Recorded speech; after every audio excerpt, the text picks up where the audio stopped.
পূৰ্বাঞ্চল ৰাভা সমাজৰ ৬২তম বাৰ্ষিক অধিৱেশনটোৰে আজি দ্বিতীয় দিনৰ কাৰ্যসূচী ৬ নং দফাত থকা যি কাৰ্যসূচী ৰাভা জাতীয় সাংস্কৃতিক শোভাযাত্ৰা, এই শোভাযাত্ৰাৰ অংশগ্ৰহণ কৰা বিভিন্ন জাতি জনজাতি তথা জনগোষ্ঠীসমূহৰ যি বৰ্ণিল সাংস্কৃতিক দল, সেই দলসমূহৰ প্ৰত্যক্ষ অংশগ্ৰহণত আমাৰ এই আজিৰ বৰ্ণিল শোভাযাত্ৰাখনিত সফলভাৱে ৰূপায়ণ কৰা হৈছে। এতিয়া আমি আহি পুনৰবাৰ আমাৰ সভাভূমিত সকলোৱে একত্ৰিত হৈছোহি।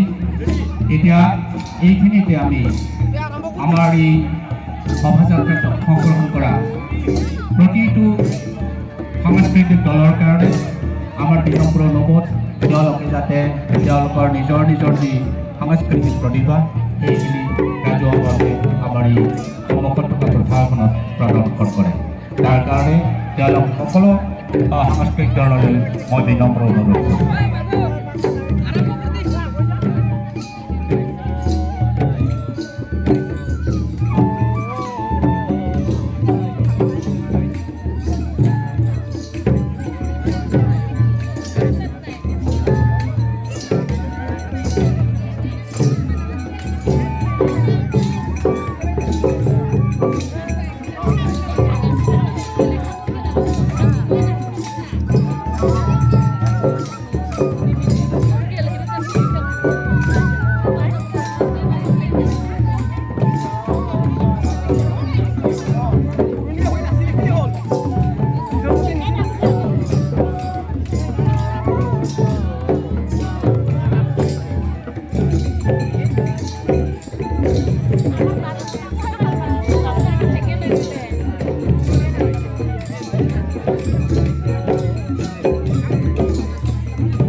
শ্ৰদ্ধাৰ ৬৫তম বাৰ্ষিক অধিবেশনেৰ লগত সংগতি ৰাখি ৰাভা জাতিৰ সাংস্কৃতিক শোভাযাত্ৰাত অংশগ্ৰহণ কৰা প্ৰতিটো দললৈ ধন্যবাদ জ্ঞাপন কৰিছো। আৰু আজিৰ এই সাংস্কৃতিক শোভাযাত্ৰা ইমানতে সামৰণি হোৱা বুলি ঘোষণা কৰা হ'ল। ধন্যবাদ।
যুৱ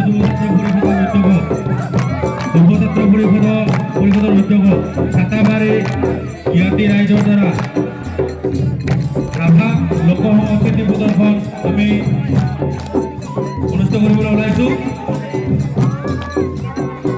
সেয়েহে আমি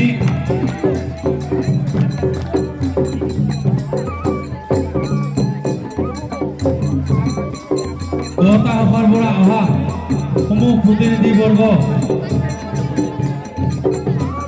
তথা দুৰ্নীতি পূৰ্বাঞ্চল ৰাভা যুৱ ছাত্ৰ পৰিষদৰ সমূহ কৰ্মকৰ্তা আমাৰ এই লোক সংস্কৃতি প্ৰদৰ্শনৰ পূজাস্থলীত আমি আহিবলৈ অনুৰোধ জনোৱা হ'ল।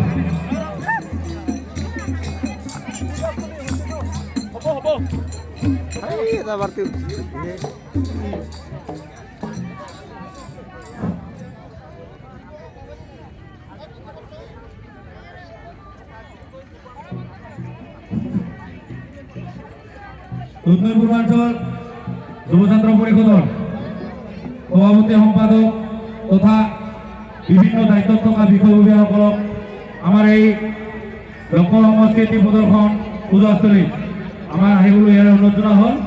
আমি ইতিমধ্যে যুৱ ছাত্ৰ পৰিষদৰ উদ্যোগত ছাতাবাৰী জ্ঞাতি ৰাইজৰ দ্বাৰা অনুষ্ঠিত কৰা লোক সংস্কৃতি প্ৰদৰ্শন আমি অনুষ্ঠিত কৰিম। সেয়েহে দুয়োটা সভাৰ পৰা অহা সমূহ প্ৰতিনিধিবৰ্গ তথা উত্তৰ পূৰ্বাঞ্চলৰ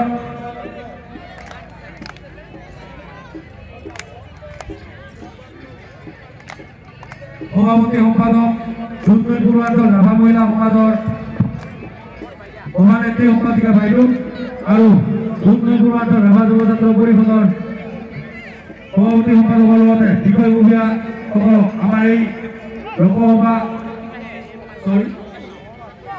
সংস্কৃতি প্ৰদৰ্শন পূজাস্থলীত আহিবলৈ আমাৰ এই অনুৰোধ জনোৱা হ'ল।